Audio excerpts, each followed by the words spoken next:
Pure Technologies presents Working of Rainwater Harvesting.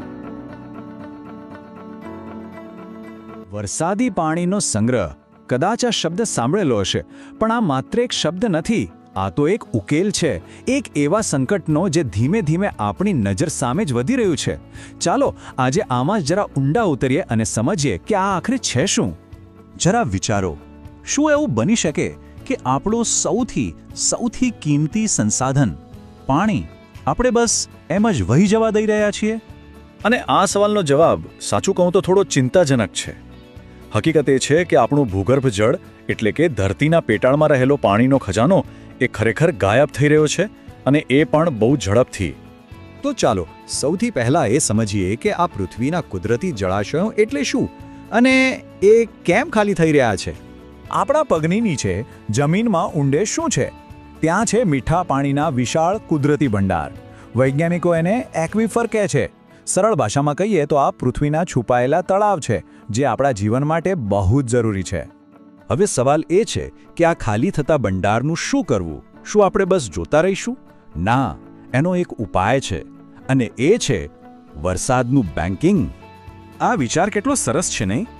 વરસાદનું પાણી જે ગટરોમાં વહી જાય છે તેને એમ જ જવા દેવાને બદલે આપણે એને ભવિષ્ય માટે બચાવી શકીએ. બરાબર એ જ રીતે જે રીતે આપણે પૈસા બેંકમાં જમા કરાવીએ છીએ. આ છે પૃથ્વીની પોતાની વોટર બેંક. આખી જે પ્રોસેસ છે એને ટેકનિકલી ભૂગર્ભ જળ રિચાર્જ કહેવાય છે. નામ થોડું અઘરું લાગે, પણ કામ બહુ સિમ્પલ છે. આપણે બસ સપાટી પરના પાણીને પકડીને તેને પાછું જમીનમાં ઊંડે ઉતારીએ છીએ. પણ આ બધું થાય છે કઈ રીતે? ચાલો જોઈએ. તો આ રિચાર્જ વેલ જેની આપણે વાત કરી રહ્યા છે એ ખરેખર કામ કઈ રીતે કરે છે? ચલો આ ટેકનોલોજી પાછળનું સાયન્સ થોડું સરળ ભાષામાં સમજીએ. આખી પ્રક્રિયાને આપણે 3 સાવ સહેલા સ્ટેપ્સમાં સમજી શકીએ. પહેલું, જે વરસાદી પાણી વહી રહ્યું છે તેને એક જગ્યાએ ભેગું કરવું. બીજું, એમાંથી પાંદડા, માટી જેવો કચરો હોય એને ફિલ્ટર કરીને સાફ કરવું. અને ત્રીજું, એ સાફ થયેલા પાણીને પાઇપ દ્વારા જમીનમાં ઊંડે સુધી પહોંચાડવું. કેટલું વ્યવસ્થિત અને અસરકારક છે જુઓ. અને હા, આ કોઈ કાલ્પનિક વાત નથી, આ વાસ્તવિકતા છે. જુઓ, આ એક ઇન્જેક્શન રિચાર્જ વેલ છે જે બની રહ્યો છે. આ એકદમ પ્રેક્ટિકલ એન્જિનિયરિંગ સોલ્યુશન છે જેને આપણે અમલમાં મૂકી શકીએ છીએ. ચલો આ સિસ્ટમના કેટલાક મુખ્ય ભાગો પર નજર કરીએ. આ મજબૂત કોન્ક્રીટથી બનેલું છે, એટલે કે લાંબો સમય ટકે. પણ આમાં જે સૌથી ખાસ વસ્તુ છે એ છે આ સ્ટેનલેસ સ્ટીલની વી-વાયર સ્ક્રીન. આ એકદમ હાઈટેક ફિલ્ટર જેવું કામ કરે છે. એ વાતની ખાતરી કરે છે કે માત્ર ચોખ્ખું પાણી જ જમીનમાં ઉતરે અને સિસ્ટમમાં કચરો જમા ન થાય. આ જ એનું રહસ્ય છે. પણ આના ફાયદા શું ખાલી જમીનમાં પાણી વધારવા પૂરતા જ છે? ના, બિલકુલ નહીં. આની અસર એના કરતાં ઘણી મોટી અને વ્યાપક છે. ચાલો એની વાત કરીએ. હા, આ માત્ર પાણીની સમસ્યાનો ઉકેલ નથી, એનાથી ઘણું વધારે છે. આનાથી આપણા પર્યાવરણ, ખેતી અને આપણા સમાજ પર એટલી બધી સારી અસરો થાય છે જેનો આપણે કદાચ વિચાર પણ ન કર્યો હોય. ચાલો જોઈએ એ કઈ છે. આનો સૌથી અદ્ભુત ફાયદો કયો છે ખબર છે?